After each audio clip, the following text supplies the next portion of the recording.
Bismillahirrahmanirrahim. Welcome to Kanis Fatima Girls School and College online class. প্রিয় শিক্ষার্থী, আশা করি তোমরা সবাই ভালো আছো। আমি Mohammad Ibrahim Hossain, lecturer, Kanis Fatima Girls School and College. Dear students, look at the image. Observe that which part is not here. এখানে ছবিতে ছেলেটির কোন অঙ্গটি নেই? যে অঙ্গটি নেই সে অঙ্গটি জুড়ে দিলেই এই ছেলেটির ছবিটি পূর্ণাঙ্গতা লাভ করে। এখানে ছেলেটির যেহেতু একটি পা নেই, তুমি যদি বুঝতে পারো তাহলে এই পা অ্যাড করে দেবে। এখানে লক্ষ্য করো যে এটি একটি গরুর ছবি।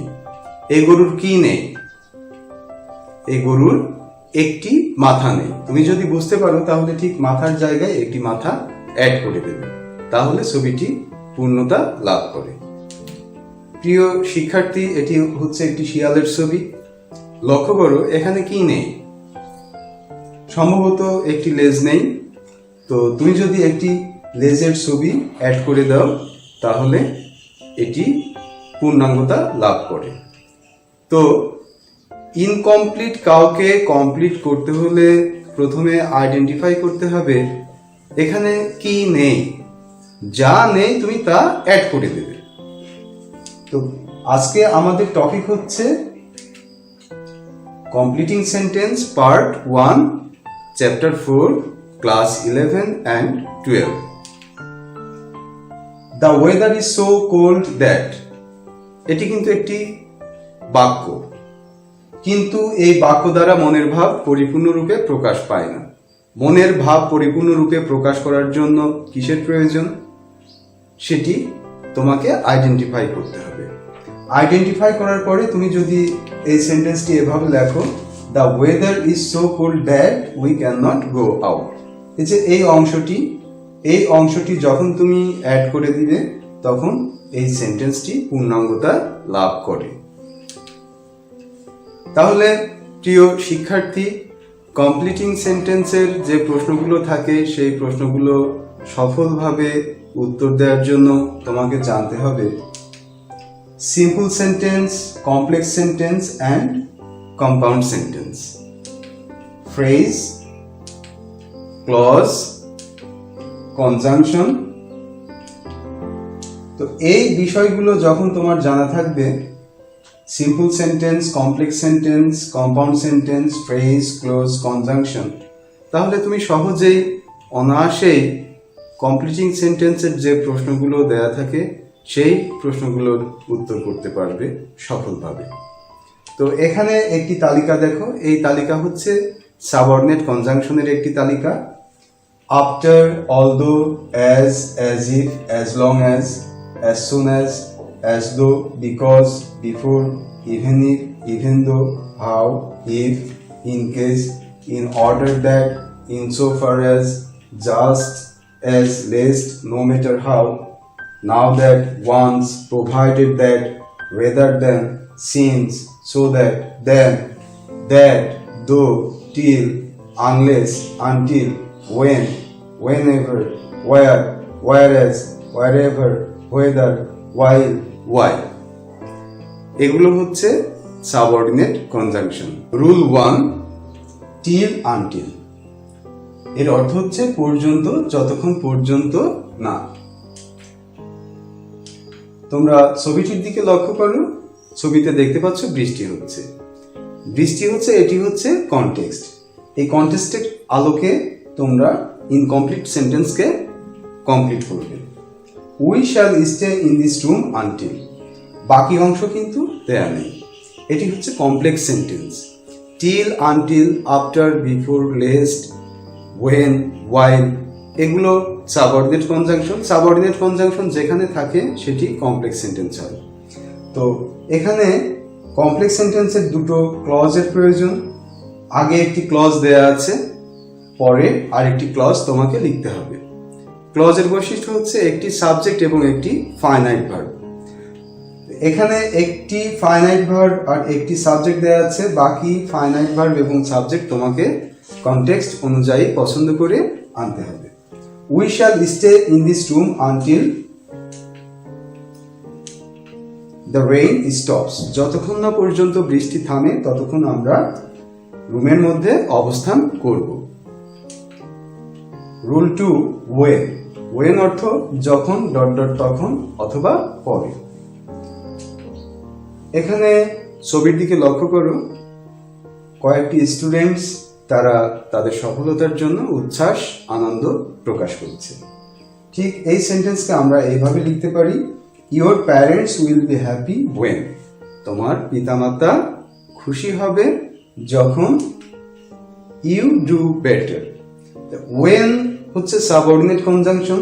ওয়েন এর পূর্বে একটি ক্লজ আছে, পরেও আরেকটি ক্লজের প্রয়োজন। তোমরা জানো ক্লজ হতে হলে একটি ফাইনাইট ভার্ব এবং ওই ফাইনাইট ভার্বের একটি সাবজেক্টের প্রয়োজন। তো এখানে উইল বি এটি হচ্ছে ফাইনাইট ভার্ব এবং ইয়োর প্যারেন্টস এটি হচ্ছে সাবজেক্ট। তো ওয়েন যেহেতু কমপ্লেক্স সেন্টেন্স গঠন করে, কমপ্লেক্স সেন্টেন্সের দুটি ক্লজ থাকে, একটি হচ্ছে প্রিন্সিপাল ক্লজ আর একটি সাবঅর্ডিনেট ক্লজ। যদি প্রিন্সিপাল ক্লজ দেওয়া থাকে তাহলে তোমাকে সাবঅর্ডিনেট ক্লজটি লিখতে হবে, আর সাবঅর্ডিনেট ক্লজ দেওয়া থাকলে তোমাকে প্রিন্সিপাল ক্লজটি লিখতে হবে।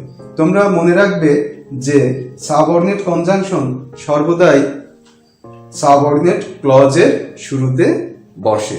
তাহলে ইউ ডু বেটার এটি হচ্ছে সাবঅর্ডিনেট ক্লজ, এটি বাক্যে ছিল না, তোমাকে আনতে হবে। Rule 3, after. আফটার অর্থ পরে অথবা যখন ডট ডট তখন। এখানে ছবিটির দিকে লক্ষ্য করো, ছবিতে কি দেখতে পাচ্ছ যে এটি হচ্ছে একটি অসুস্থ মেয়ের ছবি। যেহেতু সে অসুস্থ তাকে ওষুধ খেতে হবে। You will feel better after you take medicine. You will feel better after. এখানে লক্ষ্য করো সাবঅর্ডিনেট কনজাংশন কি আছে, আফটার। আফটারের আগে যদি ফিউচার টেন্স থাকে পরে প্রেজেন্ট ইনডিফিনিট টেন্স লিখবে, এবং আফটারের আগে যদি পাস্ট ইনডিফিনিট টেন্স থাকে পরে তোমরা পাস্ট পারফেক্ট টেন্স লিখবে। আফটারের আগে প্রেজেন্ট টেন্স থাকলে পরে প্রেজেন্ট টেন্স হবে। এটা হচ্ছে সিকোয়েন্স অফ টেন্স। বিষয়টা আবার বলছি, তোমরা ভালোভাবে লক্ষ্য করবে। আফটারের আগে পাস্ট ইনডিফিনিট টেন্স থাকলে আফটারের পরে পাস্ট পারফেক্ট টেন্স হবে, এবং আফটারের আগে প্রেজেন্ট টেন্স থাকলে পরে প্রেজেন্ট টেন্স হবে। আফটারের আগে ফিউচার টেন্স থাকলে পরে প্রেজেন্ট ইনডিফিনিট টেন্স হবে। মনে রেখো টাইম ক্লোজ কখনোই ফিউচার টেন্সে লেখা হয় না, অর্থাৎ যে কনজাংশনগুলো টাইম কনজাংশন অর্থাৎ সময়কে নির্দেশ করে সেই কনজাংশনগুলোর পরে কখনো ফিউচার টেন্সে তোমরা কোনো বাক্য গঠন করবে না। রুল 4, ওয়াইল। ওয়াইল অর্থ যখন ডট ডট তখন অথবা কোনো কাজ চলাকালীন সময়ের মধ্যে। ছবিটির দিকে লক্ষ্য করো, ছবিতে আমরা দেখতে পাচ্ছি একটি সাপ। এই সেন্টেন্সটিকে আমরা এভাবে লিখতে পারি, আই স এ স্নেক ওয়াইল। আমি একটি সাপ দেখতে পেলাম যখন। তারপরের অংশটি তোমাকে পূর্ণ করতে হবে। কনটেক্সট অনুযায়ী আমরা অবশ্যই সাবজেক্ট এবং ভার্ব নির্ধারণ করব। ওয়াইল যেহেতু সাবঅর্ডিনেট কনজাংশন, ওয়াইলের পরে অবশ্যই একটি সাবজেক্ট এবং টেন্স মেনে চলে এমন একটি ভার্ব তোমরা নিয়ে আসবে। যেহেতু এটি পাস্ট ইনডিফিনিট টেন্স এখানে আছে, তোমরা এখানে যে টেন্সটি লিখবে সেটিও পাস্ট টেন্সের ভিতরে থাকবে। যেহেতু ওয়াইল আছে, ওয়াইলের পরে তোমরা কন্টিনিউয়াস টেন্স লিখবে। ওয়াইলের পরে কন্টিনিউয়াস টেন্স লিখবে। পাস্ট হলে পাস্ট কন্টিনিউয়াস টেন্স, প্রেজেন্ট হলে present continuous tense. I was walking in the garden। এখানে was walking in the garden এটি কিন্তু past continuous tense। তো লক্ষ্য করো while এর আগে একটি ফাইনাইট ভার্ব, একটি সাবজেক্ট এবং while এর পরে একটি সাবজেক্ট এবং একটি ফাইনাইট ভার্ব, অর্থাৎ এখানে দুটি ক্লজ আছে এবং এই দুটি ক্লজ দ্বারা গঠিত হচ্ছে কমপ্লেক্স সেন্টেন্স। কমপ্লেক্স সেন্টেন্সের দুটি অংশ থাকে মিনিমাম, একটি হচ্ছে প্রিন্সিপাল ক্লজ অর্থাৎ ইন্ডিপেন্ডেন্ট ক্লজ, আর একটি থাকে সাবঅর্ডিনেট ক্লজ অর্থাৎ ডিপেন্ডেন্ট ক্লজ। রুল 5, আজকে আমরা টোটাল 5টি নিয়ম শিখব। ওয়ারাস হচ্ছে পক্ষান্তরে। ছবির দিকে লক্ষ্য করো, এটি হচ্ছে ম্যাথমেটিক্সের ছবি, এটি বেসিক ইংলিশ গ্রামারের ছবি। তো দুটি কিন্তু আলাদা আলাদা বিষয়। I am fond of maths Warsaw, আমি ম্যাথস ভালোবাসি, পক্ষান্তরে হি লাইকস ইংলিশ, পক্ষান্তরে সে ইংলিশ পছন্দ করে। প্রিয় শিক্ষার্থী, আজকে তোমাদের ক্লাস ওয়ার্ক হচ্ছে complete the following sentences with suitable clause or phrase. These are incomplete sentence and you have to complete these incomplete sentences using suitable phrase or clauses. তোমার কাছে যেটি উপযুক্ত মনে হয় সেই জাতীয় ফ্রেজ অথবা ক্লজ দিয়ে এই 4টি ইনকমপ্লিট সেন্টেন্সকে তোমরা কমপ্লিট করবে। হোমওয়ার্ক, ক্লাস শেষে তোমরা বাড়ির যে কাজটি করবে সেটি হচ্ছে এই প্রশ্নগুলোর উত্তর তোমরা খাতায় লিখে নিও। What is clause? ক্লজ কি? What is subordinate clause? Subordinate clause কি? What is complex sentence? Complex sentence কি? Write the classification of subordinate clause. Subordinate ক্লজের শ্রেণী বিভাগ লিখে নাও। এখানেই শেষ করছি আজকের ক্লাস।